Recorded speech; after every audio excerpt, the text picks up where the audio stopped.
Hello friends, this is Nikhil. और आज के इस नवीन प्रयास में अपन शिक्षण शास्त्र के बिंदु शिक्षण नवाचार को पढ़ने जा रहे हैं, जिसके अंतर्गत जैसा कि आपने एक कहावत तो सुनी होगी कि आवश्यकता ही आविष्कार की जननी है। तो मनुष्य को क्या है, सुविधाओं की आवश्यकता होती है तो वह अपने नवाचार करता ही रहता है। तो आज के इस बिंदु में अपन क्या है, शिक्षण के नवाचार पढ़ेंगे, जिसमें शिक्षण से संबंधित जो अपने नवाचार हुए हैं तो उसके बारे में अपन पढ़ेंगे।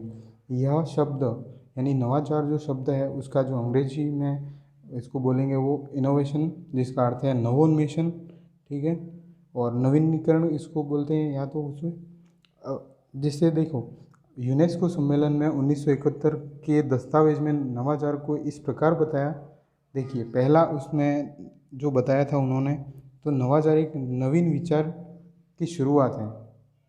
देखिए, किसी व्यक्ति के अंदर अगर नवीन विचार आएगा तो वह क्या करेगा, नवाचार की ओर अग्रसर होगा। वो एक नवीन विचार को क्या है, वो सामुदायिक अपने सामाजिक जीवन की ओर अप्लाई करने की कोशिश करेगा, जिससे वह नवाचार कर पाएगा।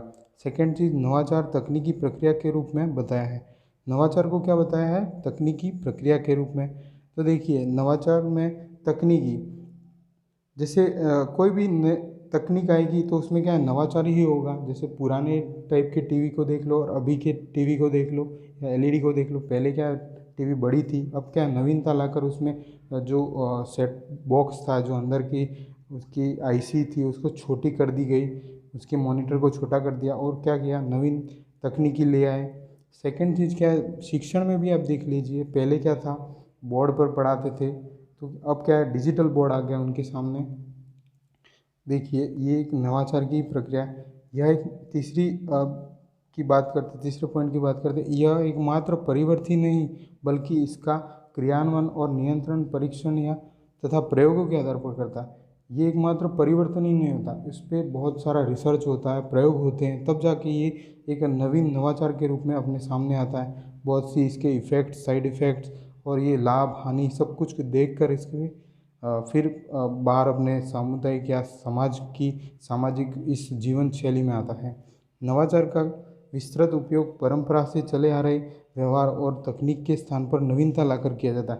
नवाचार का आप उपयोग कैसे करते हो, जैसे पुराने जो विचार थे, व्यवहार थे, उनमें क्या बदलाव लाकर नवीन जो व्यवहार है, बदलाव है, उसको नवीनता में ढालकर अपन क्या करते हैं, नवीनता लाते हैं।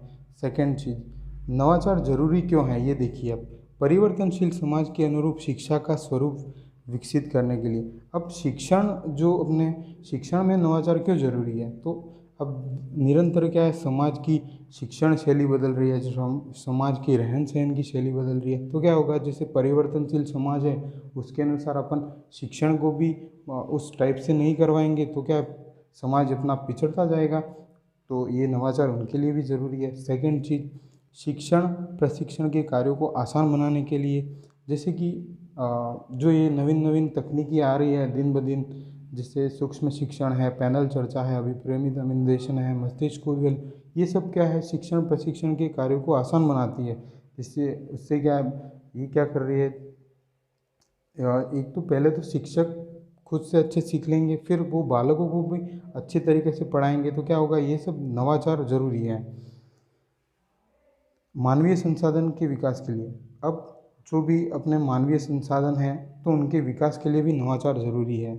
फोर्थ पॉइंट अपन जा रहे हैं, वैज्ञानिक और सृजनात्मक ज्ञान का प्रसार करने के लिए, तकनीक को तथा वैज्ञानिक तथा सृजनात्मक ज्ञान का प्रसार करने के लिए। देखिए, नवीन तकनीक आएगी तो वैज्ञानिकता की मानसिकता में वृद्धि होगी, यानी क्या क्या बदलाव आएगा, सृजनात्मकता में भी बदलाव आएगा, सृजनात्मक ज्ञान में वृद्धि होगी, लोगों की क्या निरंतर करने की प्रक्रिया होती रहेगी। जैसे नवीन नवीन चीज़ें लाते रहेंगे, क्या है, एक को देखकर दूसरा भी तत्पर होगा कि मैं भी ऐसा कुछ करूँगा। तो विभिन्न नवाचारों में अपन इन टॉपिक्स पे आगे की कक्षाओं में बात करेंगे। सूक्ष्म शिक्षण, पैनल चर्चा, अभिक्रमित अनुदेशन, मस्तिष्क उद्वेलन और विज्ञान मेले और क्लब, दल शिक्षण। इनमें से ये जो है ना, वो दल शिक्षण और विज्ञान मेले, ये सॉरी, ये विज्ञान मेले और क्लब ये लगभग विज्ञान में ही काम आता है। बाकी ये सब चीज़ें सूक्ष्म शिक्षण है, पैनल चर्चा है, अभिक्रमी निर्देशन, ये सभी सब्जेक्ट्स में काम आती है। चले अपन आगे बढ़ते हैं। कोठारी आयोग के अनुसार इनकी परिभाषाएं देख लेते हैं। अब नवाचार की क्या परिभाषा है। कोठारी आयोग ने जो परिभाषा बताई, सामाजिक और आर्थिक परिवर्तन के परिप्रेक्ष्य में शैक्षिक नवाचार को अपनाना जरूरी है। देखिए, मैंने ये आगे ही बता दिया है कि समाज और आर्थिक परिवर्तन के लिए, सामाजिक और आर्थिक परिवर्तन के लिए शिक्षण में नवाचार बहुत ज़रूरी है, क्योंकि जैसे जैसे नवीन तकनीक आएंगी वैसे वैसे बालक में समझने और करने की या फिर उसको अप्लाई करने की क्या कहते हैं, व्यावहारिक जीवन में अप्लाई करने की भी यानी कि क्या होगी, उसकी आदत में वृद्धि होगी। एवं दूसरी परिभाषा अपने सामने आ रही है एम रोजर्स के अनुसार। नवाचार क्या है। नवाचार एक ऐसा विचार है जिसका उपयोग व्यक्ति नवीन विचार के रूप में करता है। अर्थात व्यक्ति, देखिए अब इस बात को ही ध्यान में रख लीजिए, अर्थात इसका अर्थ क्या है कि व्यक्ति के पास अगर नवीन विचार होगा तो वह नवाचार कर पाएगा। ये सीधी बात है इस नवाचार के टॉपिक्स में। ठीक है, तो आज के इस बिंदु में मैं यही बताना चाहता था कि अपन आज से एक नवीन शिक्षण शास्त्र की ओर बढ़ रहे हैं। धन्यवाद। और वीडियो को अगर अच्छा लगे तो लाइक, शेयर और सब्सक्राइब ज़रूर करें।